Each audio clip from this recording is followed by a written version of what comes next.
Olá, professores! Hoje nós damos início a mais uma revista. A revista que nós vamos fazer uma exposição sobre 1 Tessalonicenses. A revista que está na minha mão, Amadurecendo na Esperança, uma exposição do livro de 1 Tessalonicenses. Foi uma revista escrita com foco no amadurecimento enquanto esperamos a vinda de Cristo. Umas considerações iniciais antes de nós entrarmos na primeira lição. Entender que o foco que nós levamos nessa exposição de 1 Tessalonicenses foi um pouco diferente do que nós geralmente vemos nos outros comentários bíblicos, em outras citações que outras pessoas fazem sobre os livros de Tessalonicenses ou as cartas de Tessalonicenses. Por quê? O foco geralmente é na escatologia. O foco geralmente é como Paulo vai tratar com a igreja dúvidas, principalmente sobre a volta de Cristo, sobre o arrebatamento, sobre o dia do Senhor. Então, geralmente, os comentaristas, eles focam mais nisso por Paulo explicar muito bem para aquela igreja as dúvidas em relação a essas coisas.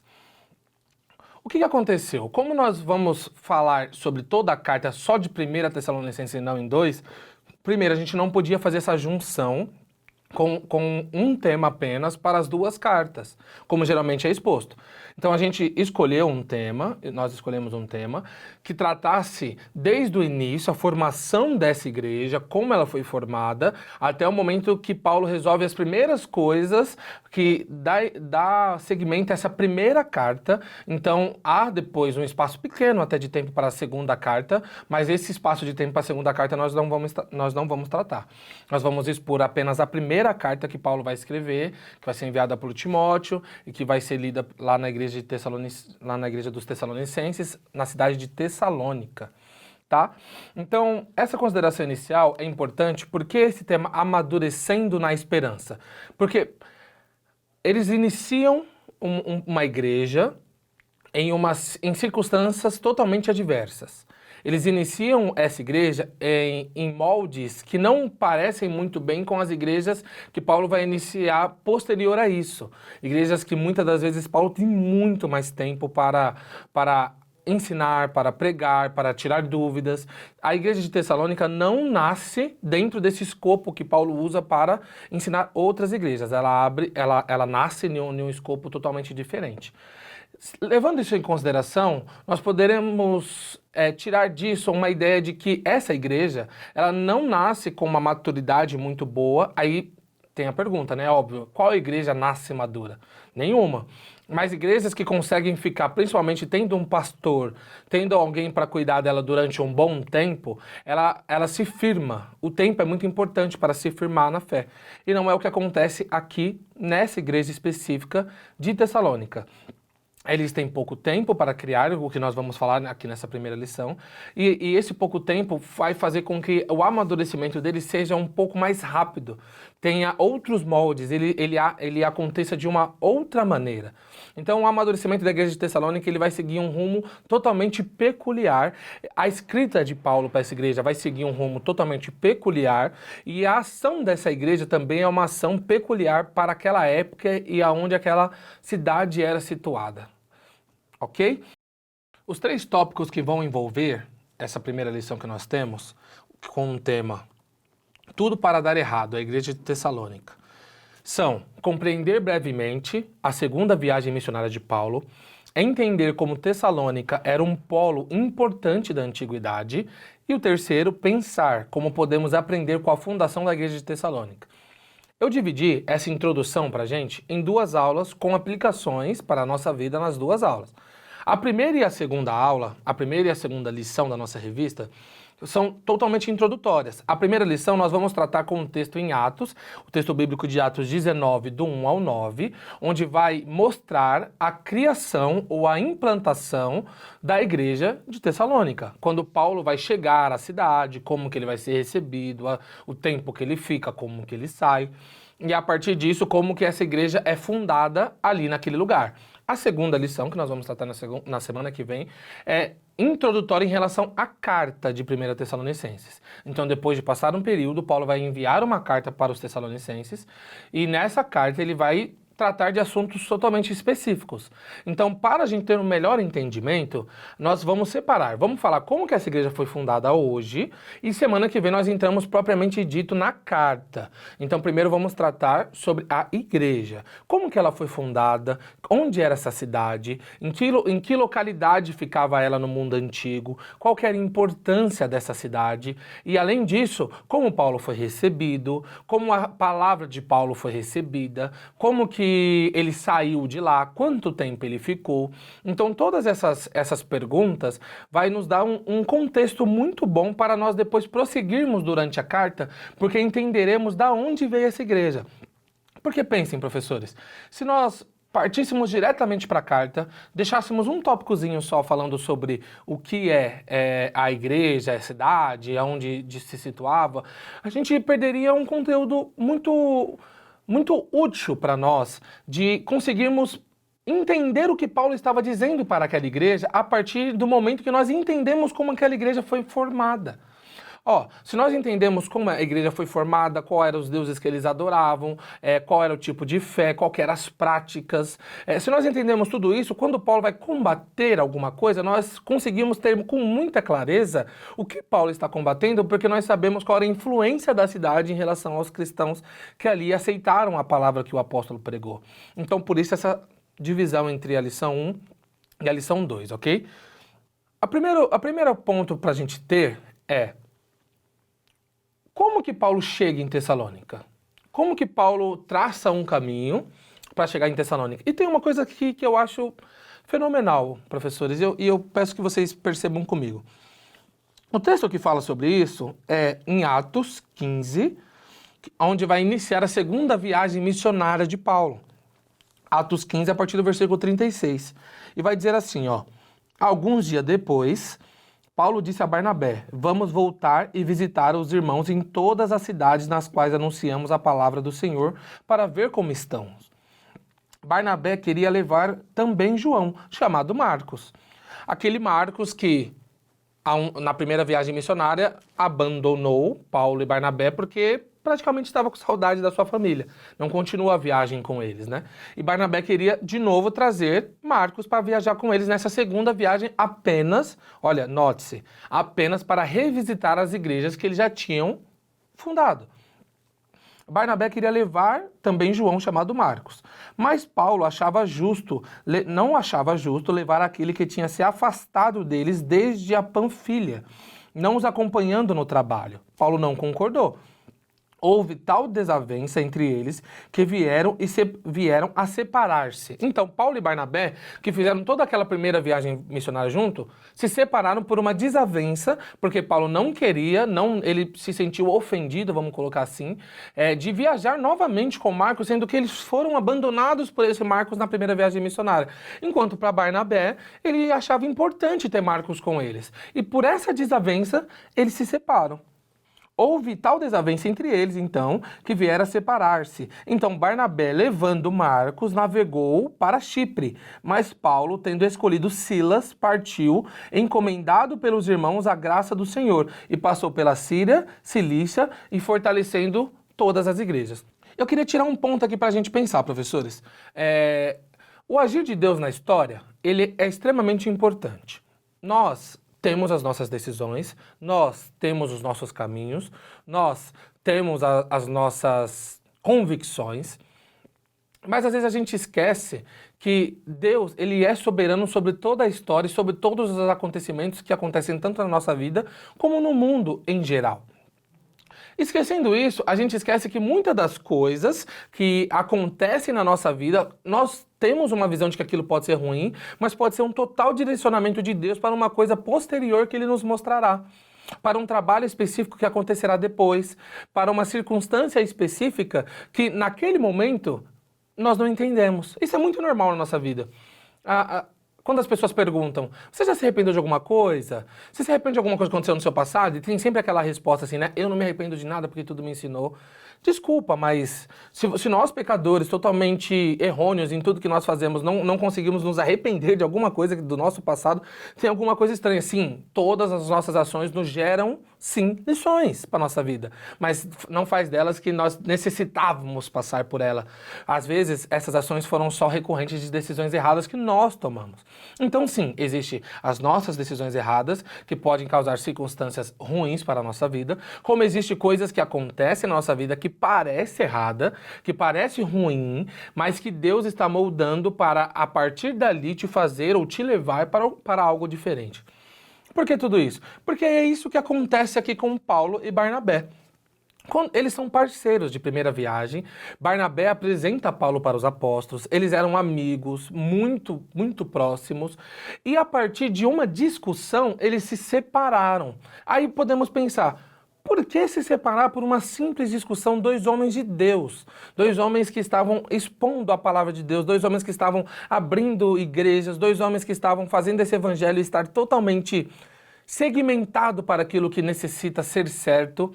Então, por que eles se separaram por uma simples discussão sobre quem levar ou quem não levar, sobre uma mágoa que um deles poderia ter sobre um abandono de outro? Por que separar-se por causa disso? E nós podemos entender isso como se fosse uma coisa ruim, totalmente ruim. Mas não é assim que Atos vai mostrar.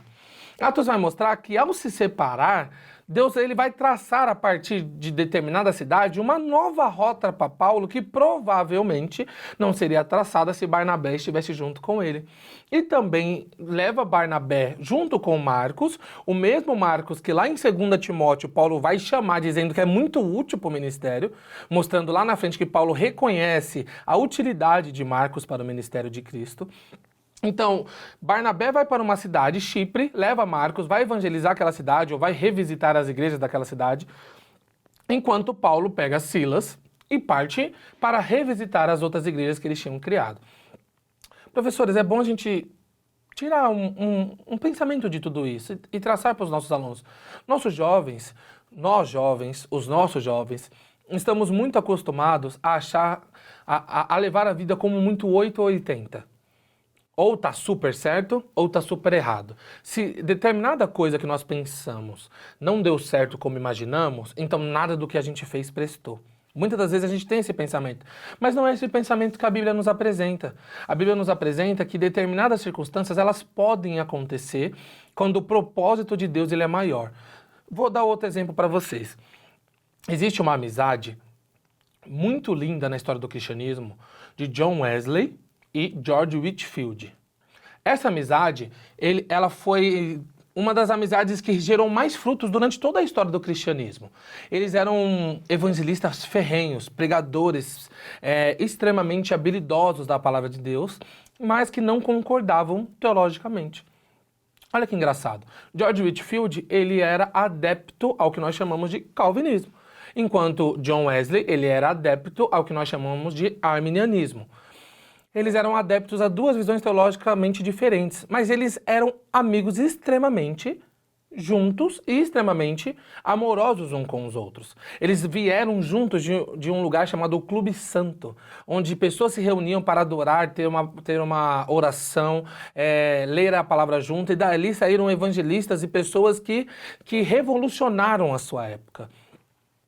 Olha como é importante nós entendermos isso para nós conseguirmos tirar essa lição de Barnabé e tirar essa lição de Paulo e dessa discussão, dessa desavença que os dois tiveram. Em determinado momento, essa desavença teológica que os dois tinham, os separaram. Eles tiveram uma discussão e cada um decidiu seguir o seu caminho. Ambos já tinham fundado orfanato, já tinham pregado muito, já tinham visitado muitos lugares, outros países, muitas províncias da sua época, pregando juntos aquela palavra de Deus. Mas em algum momento, aquela desavença teológica fez com que eles se separassem. E olha, hoje a gente pensa e fala assim, por que uma desavença teológica, que não deveria ser o principal dentro da amizade de dois irmãos, faria com que eles se separassem? Agora vamos olhar os frutos que essa desavença gerou para o cristianismo. George Whitefield, eles dois estão situados ali no mesmo tempo e espaço, na mesma época de Jonathan Edwards. George Whitefield, ele acaba criando, ou a partir dele acontece um avivamento, tanto nos Estados Unidos quanto na Grã-Bretanha, muito grande, muito grande. Enquanto John Wesley também. Ele também é um pregador exponencialmente muito grande dentro da Inglaterra.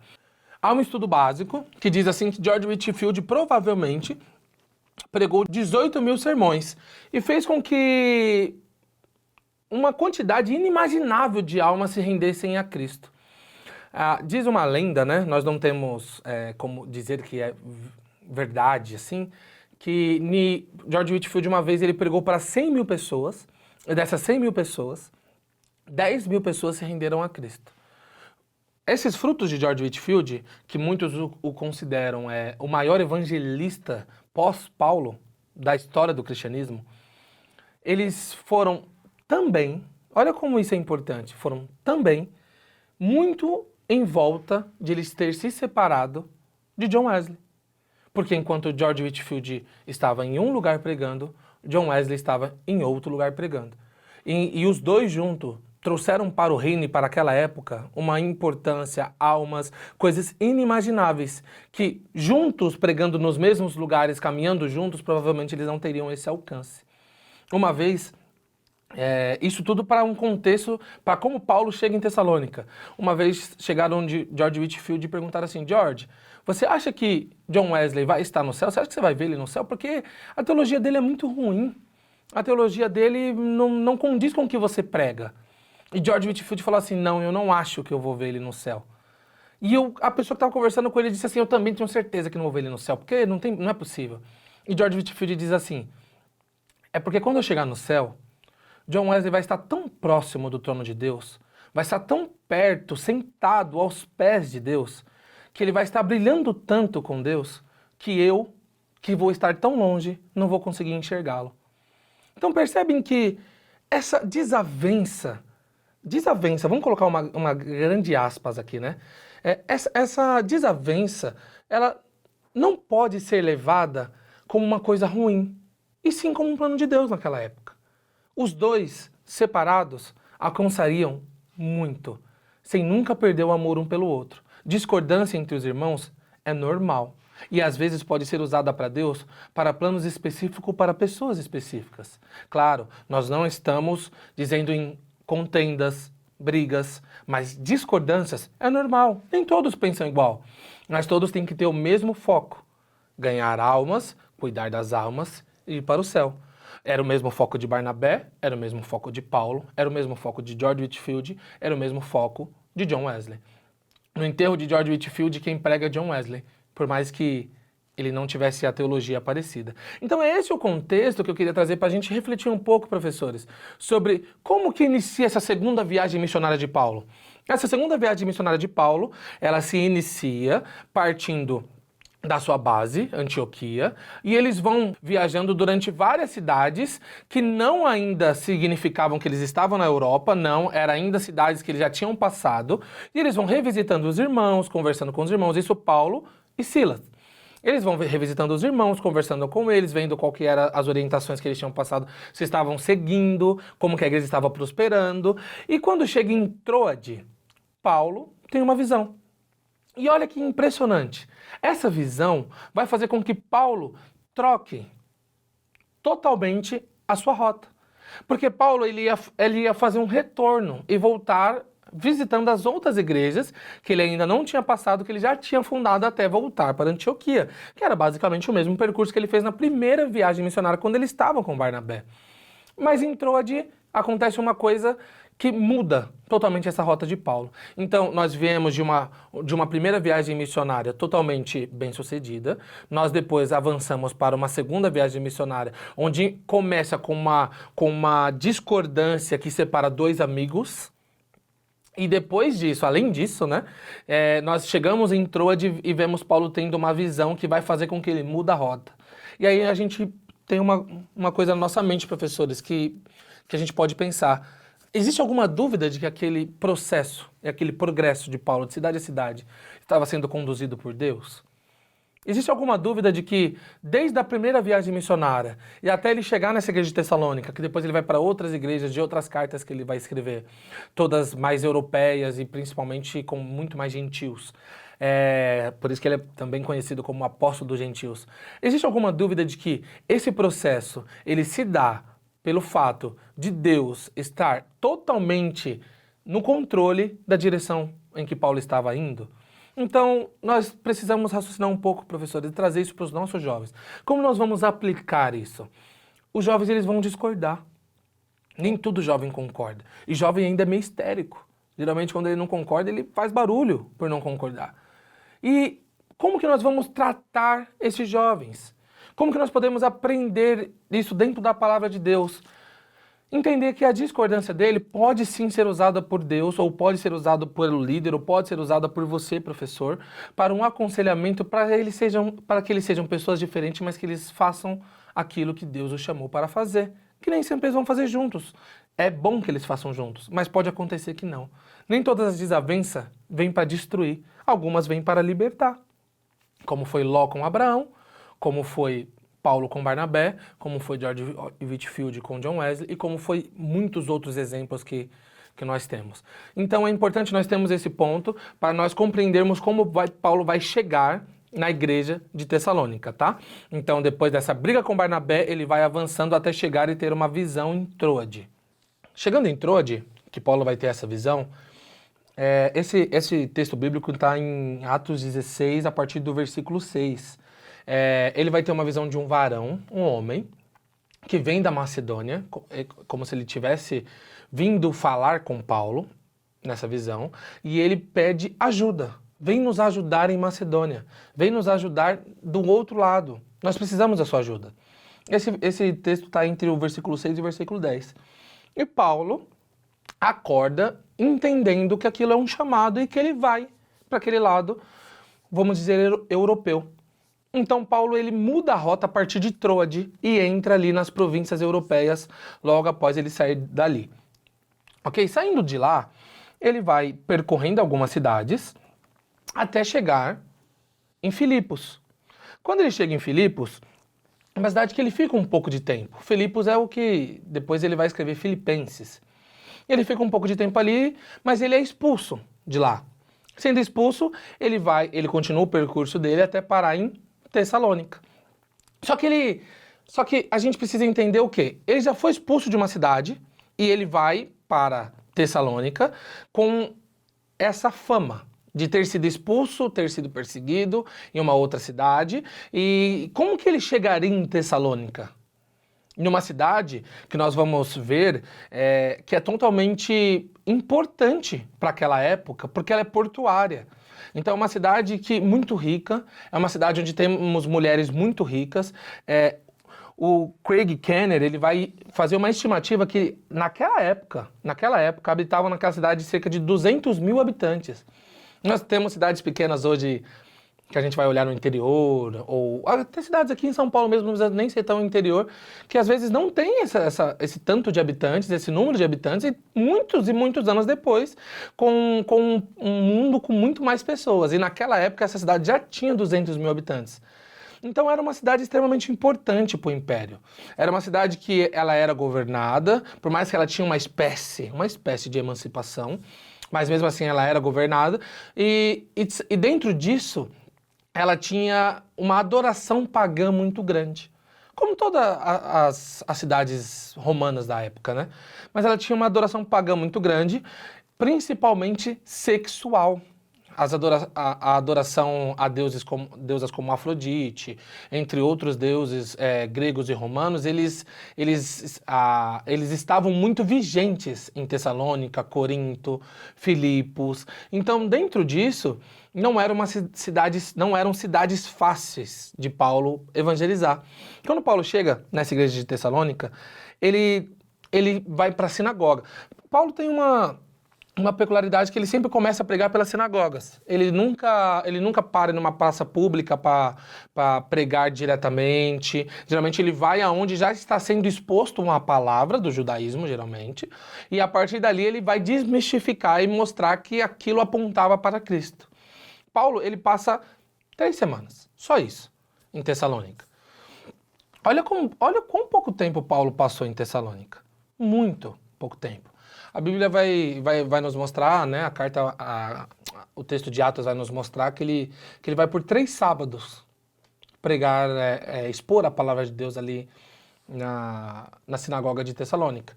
E é importante ter um ponto. Alguns estudiosos vão dizer que ele pode ter ficado lá até 3 meses.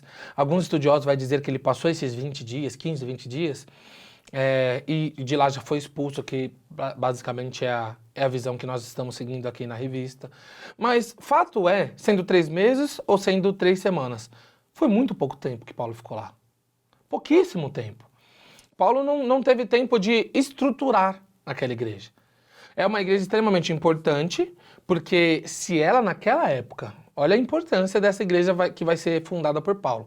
Se naquela época aquela cidade tinha 200 mil habitantes, sendo uma cidade portuária, o quanto que o evangelho poderia se propagar se ele se enraizasse naquela cidade? O quanto que o evangelho poderia alcançar outras províncias, como alcançou e veremos em outras lições, se ele se enraizasse dentro daquela igreja, daquela mínima igreja que Paulo fundaria naquela cidade. Era uma cidade extremamente importante. Então, para finalizarmos esse primeiro ponto, a segunda viagem missionária de Paulo, ele vem de uma discussão com Barnabé, vem trazendo Silas com ele. No meio todo esse caminho ele vai também encontrar Timóteo e ele vai indo até chegar em Troade, ter uma visão em Troade para a partir disso ir para a Europa, passar por Filipos e chegar em Tessalônica, certo? Chegando em Tessalônica que ele vai fundar essa igreja em 3 semanas, ou 3 sábados pregando. Terminando de entender a importância dessa segunda viagem missionária de Paulo e como ele vai chegar em Tessalônica, o segundo ponto vai também nos mostrar, como nós acabamos de falar, sobre o quão esse Paulo era importante para a antiguidade, né? O quanto essa cidade era importante para a antiguidade e o que poderia gerar a partir dali. O ponto legal de se entender é que em 3 semanas Paulo ele vai pregar. O que Paulo teria tempo de pregar em 3 semanas? Porque pensa na sua igreja, professor. Vamos supor que seu pastor ele queira fazer uma exposição bíblica de um determinado texto durante 3 semanas. Ou ele escolhe 3 temas diferentes para tratar em 3 semanas. Você acha que essas 3 semanas é capaz de fazer pessoas novas convertidas alcançarem uma maturidade?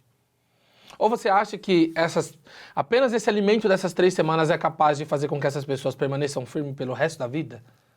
Esse era um desafio muito grande. Paulo ele prega nessas 3 semanas nessa igreja e essa igreja vai gerar frutos que, para falar a verdade, fica muito difícil de explicar. Os frutos que Tessalônica vai gerar para todo o seu entorno é muito difícil de explicar. Até por isso que nós vamos ver até na lição que vem, Paulo vai falar, a linguagem de Paulo na carta é uma linguagem muito peculiar, porque Paulo ele está extremamente feliz, porque provavelmente ele não imaginava que a igreja estaria tão firme como ele recebeu as notícias de Timóteo. Como ele recebeu as notícias de que essa igreja virou até exemplo para outras igrejas, para outros povos, durante esses poucos meses até Paulo enviar essa carta. Eles viraram uma referência de um apóstolo que pregou por 3 semanas. Se nós passássemos só rapidinho, pensa na carta de 1 Coríntios. Paulo ele trata problemas ali muito intrínsecos, nossa, problemas até assustadores, como divisão da igreja, principalmente no começo da carta. Ele vai tratar até sobre relacionamento entre familiares, ele vai tratar sobre relacionamentos sexuais entre familiares, ele vai tratar sobre dons, ele vai tratar sobre amor, ele vai tratar sobre muitas coisas, e ele ficou anos em Corinto. E ele tinha muitos problemas. A linguagem de Paulo para a igreja de Corinto é muito diferente da linguagem de Paulo para a igreja de Tessalônica. Então nós vemos um fruto, nós vemos um desenvolvimento de Tessalônica muito acima da média. Nós vemos um desenvolvimento de Tessalônica muito fora do comum.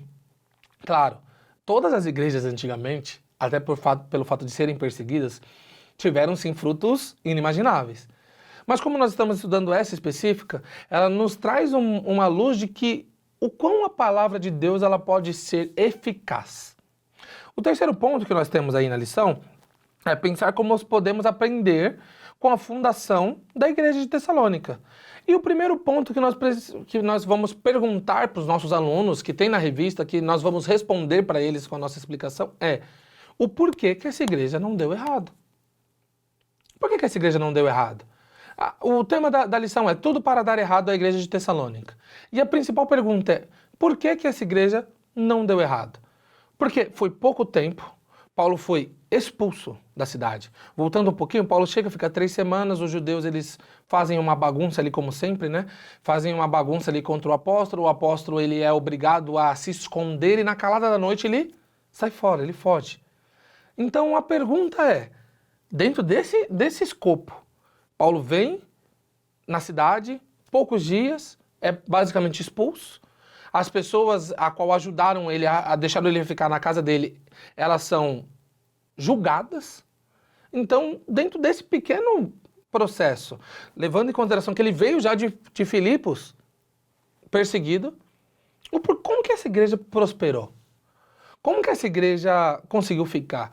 Nós vemos muitas vezes no nosso dia a dia, circunstâncias onde a gente vê igrejas fazendo muitas maneiras, usando de muitas estratégias para poder fidelizar as pessoas que estão com eles. Olha isso, parece uma coisa de compra de um clube.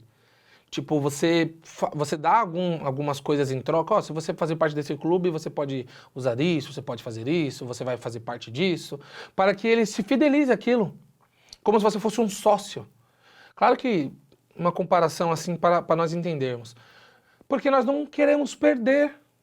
Muitas das vezes a igreja não quer perder determinadas crentes, determinados cristãos, ou na maioria das vezes todos eles, mesmo que em algum momento o evangelho vai confrontá-los, porque o evangelho ele é confronto. Então, nós vemos essas igrejas fazendo estratégias para fidelizar esses crentes. Tessalônica não teve essa estratégia. Tessalônica não teve nem tempo de desenvolvimento. Tessalônica não teve nem tempo de entender, falar, nossa, esse é Paulo. 3 semanas não dá nem tempo disso. O que aconteceu na igreja que fez com que ela se estruturasse tão rapidamente? Claro que o amadurecimento vai vir com o tempo e Paulo vai tratar, por isso que o nome da lição é amadurecendo de um processo na esperança. Então Paulo vai tratar isso durante a carta, coisas que eles precisavam amadurecer. Mas eles foram fiéis. Isso é um ponto de separação em tudo que a gente está aprendendo. Eles foram fiéis com a palavra que eles receberam em 3 sábados. Eles foram fiéis, totalmente fiéis, perseguidos e continuaram fiéis com um homem que veio perseguido de outra cidade, chega, como vários outros missionários de outras religiões faziam, que isso era normal na época. Então nós tínhamos missionários de outras religiões que vinham pregar, e Paulo chega com basicamente as mesmas características que chamavam a atenção dos outros missionários Paulo tinha. Pior, Paulo ainda tinha sido escorraçado de outras cidades. E os testemunhos chegariam em Tessalônica. E nesses 3 sábados, Paulo prega uma palavra que, aos olhos humanos, nunca faria com que pessoas morressem por ela. Aos olhos humanos, em 3 sábados, ninguém convence alguém a ser perseguido. Em 3 sábados, provavelmente ninguém convence alguém a nada. E Paulo expondo aquela palavra, essa certa palavra, faz com que aquela igreja se fidelize, seja fiel. E aceite ser perseguido pelos que estão dentro da igreja. E mesmo sendo perseguido pelos que estão dentro da cidade, da igreja, mesmo eles tendo que ir contra ídolos, mesmo eles tendo que ir contra 1001 coisas que nós vamos ver ao decorrer da lição, eles permaneceram fiéis. E essa é a pergunta do primeiro tópico dessa última parte, que é por que não deu errado. E a resposta para essa pergunta está no final desse primeiro tópico e o começo do segundo tópico, que é o que Paulo pregou não era uma palavra humana, era a palavra de Deus. E aí é um ponto que nós vamos ver durante a revista, que o peso que a palavra de Deus vai ter para essa igreja. O peso que as escrituras vão ter para essa igreja, a palavra que Paulo prega vai ter para essa igreja, é muito, muito grande. É gigante, porque se eles não tiveram um tempo de se afeiçoar à figura de Paulo, que já era difícil, que Paulo não tinha nada para se afeiçoar, mas se eles não tiveram um tempo de confiar na pessoa em si do apóstolo, como muitas igrejas confiaram, aguardando ansiosamente para vê-lo novamente, muito pelo contrário, Paulo que vai aguardar ansiosamente para conseguir ver de novo os Tessalonicenses. Se não teve tempo para isso, o que deixou eles fiéis foi a palavra de Deus. Como eu disse para vocês, é muito difícil de explicar.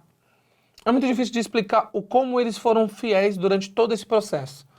Por que é muito difícil de explicar? Porque nós não conseguimos explicar diretamente quais são... O que acontece quando nós recebemos a palavra de Deus? Quando nós somos convertidos por essa palavra, quando nós somos convertidos, quando nós recebemos esse Espírito Santo, nós não sabemos explicar em palavras o que acontece dentro de nós. Como nós não podemos explicar o que acontece em uma região quando a palavra de Deus chega. A gente apenas vê os frutos. Até eu converso com os alunos da minha igreja, e é um ponto importante para você, professor. Como que eu identifico um cristão? Você não vai identificar com a maneira como ele ora. Você não vai identificar pela maneira como ele prega. Você não vai identificar pela maioria das coisas que as pessoas olhariam. Você vai identificar pelos frutos que ele dá. O cristão tem que dar fruto. Se o cristão não dá fruto, cristão não é cristão. Nós precisamos entender que uma vida de cristão é uma vida em que nós frutificamos para Cristo. E isso é extremamente importante quando nós olhamos para a igreja de Tessalônica. Fiéis, dando frutos por terem recebido essa palavra de Deus. A única coisa que nós conseguimos explicar, é que se a palavra de Deus chega em um ambiente, se a palavra de Deus chega em uma cidade, se a palavra de Deus chega em uma província, se a palavra de Deus chega em uma ilha, se a palavra de Deus chega para uma pessoa, ela tem um poder inimaginável. Ela tem um poder que nós não temos como explicar, nós não temos nem como dar exemplos, nós temos apenas como ver o que ela gera e o que ela produz a partir daquele encontro com aquela pessoa, com aquele lugar. A palavra de Deus chegou através de Paulo para aquele lugar, aquela cidade portuária, para aquela cidade idólatra, para aquela cidade totalmente rica, para aquela cidade que para o evangelho ali não tinha lugar. E quando a palavra de Deus chegou, em 3 semanas, fez servos fiéis. Isso é importante, professores, para a gente entender que não vamos negligenciar o poder da palavra de Deus. Essa aula não foi sobre a palavra de Deus, mas essa resposta do porquê a igreja não deu errado. Não vamos negligenciar a palavra de Deus. Às vezes nós fazemos tudo, nós fazemos cultos que tem 3 horas de louvor e cadê a palavra? Às vezes a gente não entende o quanto um conselho é muito importante, se ele for baseado na palavra de Deus. Um conselho pode mudar vidas. Às vezes a gente negligencia muito o que é a palavra de Deus por não entender que o efeito que ela pode causar é fora da nossa realidade. Que o efeito que ela pode causar é extremamente fora do nosso intelecto até. Nós não conseguimos nunca exemplificar e explicar aquilo que a palavra de Deus pode fazer em uma pessoa. Nós podemos apenas observar. Olha os frutos que ela dá depois que a palavra de Deus entrou. Olha os frutos que ela dá depois que ela começou a crer. E olha os frutos que Tessalônica vai dar durante toda essa revista que nós vamos ver. A palavra de Deus foi o ponto que fez aquela igreja dar certo. Não foi a pessoa de Paulo, não foi a oração dos irmãos que oravam por Paulo para as cidades a qual eles passavam. Tudo isso contribuiu. Mas o que fez com que aquela igreja não desse errado é que não foi a palavra dos missionários de outras religiões, é que não foi vãs liturgias, que não foi vãs palavras jogadas fora, que não foi nada humano. Foi uma palavra do Altíssimo. E quando Paulo, provavelmente que ele usou essas 3 semanas para dizer que Cristo morreu e ressuscitou e que eles precisavam se arrepender, quando isso é pregado, quando apenas isso é pregado, e o Espírito Santo age, convence, os frutos são inimagináveis. Então, para a gente finalizar, o último tópico, que é o que tem de relevante isso para nós. Além de aprender com tudo que nós conversamos aqui sobre essa divisão entre Paulo e Barnabé, sobre o direcionamento de Deus na história, como Deus guia as pessoas durante todos os lugares que elas vão, é importante também entendermos que, trazendo essa experiência da igreja de Tessalônica, como Paulo saiu de lá, trazendo isso para nós podemos tirar 3 lições. Primeira, o ID continua. A nossa missão, ainda assim como era para Paulo, é pregar o evangelho. É chegar em lugares que talvez o evangelho não chegou. É conversarmos com a nossa vizinhança sobre Cristo. É apresentarmos a palavra de Deus para 1001 coisas. A nossa prioridade de vida ainda é pregar o evangelho. E pregando o evangelho nós adoramos a Deus, que é para isso que nós fomos criados. Primeiro ponto é entendermos que esse ID continua. Para os nossos jovens professores, o ID continua para eles. Pode olhar para a figura de Paulo e falar, nossa, impossível. Mas é a mesma palavra e é o mesmo Espírito Santo. Aquilo que Paulo fez, claro, foi em contextos diferentes, em cidades diferentes, em épocas diferentes. Mas a validação do que Paulo fez foram os frutos que as igrejas geravam a partir do contato com a palavra e com o Espírito, a partir do contato com Cristo. E essas coisas nós podemos oferecer onde nós chegamos. E os seus jovens também podem oferecer. O segundo ponto é que esse evangelho, essa palavra, que é pregada em todos esses lugares, é o mesmo, e além de ele ser o mesmo, ele ainda gera os mesmos frutos. Ele ainda gera mudança, ele ainda gera renúncia, ele ainda gera santificação. Nós vamos falar muito sobre santificação durante a lição. Ele vai gerando todas essas coisas que para aquela igreja de Tessalônica também geraram. Então essa coisa que inimaginável que eu falei, essa coisa de Paulo prega 3 semanas, vai embora e eles continuam firmes e eles vão ser perseguidos e continuam firmes e mesmo assim eles vão e são exemplos para os de fora. Todas essas coisas, esses frutos, são gerados em contato com o evangelho que continua o mesmo. Então esses frutos também podem ser produzidos em nossa época.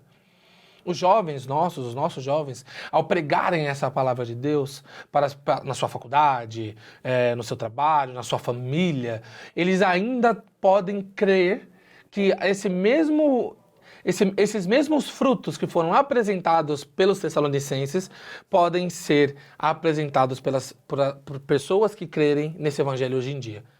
Então pensem, esses jovens eles vão chegar, eles vão pregar em algum lugar, eles vão expor esse Cristo, como Paulo fez naquela cidade, e eles vão ser perseguidos, e as pessoas que crerem nessa palavra também vão passar por tudo que esse jovem que nós estamos dizendo passou.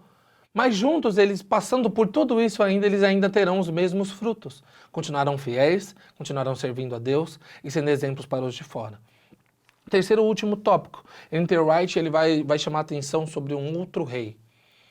Paulo ele é perseguido porque ele pregou sobre um outro rei, que não poderia pregar um outro Deus, ou não é que não poderia, né, porque era liberado a pregação para outros deuses, né, mas ele não poderia dizer que era o único Deus, ele não poderia tratar César com menosprezando César, ele não poderia tratar assim. E ele foi acusado disso na igreja de Tessalônica. E o fato é que hoje nós ainda somos perseguidos porque nós pregamos um outro rei. Isso é importante você trazer para os seus alunos. Essa revista vai nos mostrar que servir a Cristo não é fácil. E quando nós chegamos em determinados ambientes com ideologias políticas, com pensamentos, convicções que vão contra a palavra de Deus, vão nos acusar de pregar outro rei. Vão nos acusar de pregar alguém que não condiz com o nosso tempo. Nós sabemos que condiz, que é o Criador do próprio tempo, mas ainda vão dizer que não condiz. Eles vão preferir idolatrar um político, eles vão preferir idolatrar um esposo, uma namorada, eles vão preferir idolatrar o seu dinheiro, eles vão preferir idolatrar 1001 coisas. Mas aí chega a gente, chega nós, professores, chega os seus jovens, e apresenta um outro rei. Deixa eu te mostrar uma outra pessoa. Paulo chegou lá e falou assim, eu sei que vocês têm 1001 deuses aqui. Deixa eu te apresentar um outro rei. Vocês vão me acusar desse outro rei que eu vou apresentar. Como nós vemos aqui, nós vamos ser perseguidos sim. Na pós-modernidade, olha esse ponto que é colocado, na pós-modernidade, os reis são outros, não são os Césares. Hoje, pregar o evangelho vai contra cartilhas políticas, contra cosmovisões diferentes, contra o autoconhecimento, contra as universidades, contra a laicidade do país, mesmo sendo contraditória a ideia de um país laico, e às vezes contra até o próprio cristianismo. Quantas vezes nós vamos pregar o evangelho e nós vemos outra pessoa dizendo que está pregando o evangelho e fala, meu Deus, não é possível que seja o mesmo evangelho. Não é possível, porque isso aqui não é morte e ressurreição de Cristo. E às vezes até os próprios cristãos, como aconteceu em Tessalônica, que nós veremos mais para frente, vão ser perseguidos pelos de dentro. E durante tudo isso nós vamos continuar apresentando outro rei. Outro rei, que é Cristo, e é o único rei que pode gerar esses frutos que Paulo, ao pregar a palavra de Deus, gerou na igreja de Tessalônica. Ok, professores? Essa foi a nossa primeira lição. Até a semana que vem, onde nós vamos falar sobre agora a introdução à carta e não à igreja. Nós falamos sobre a igreja. Então, Deus abençoe a vida de vocês e até a próxima aula.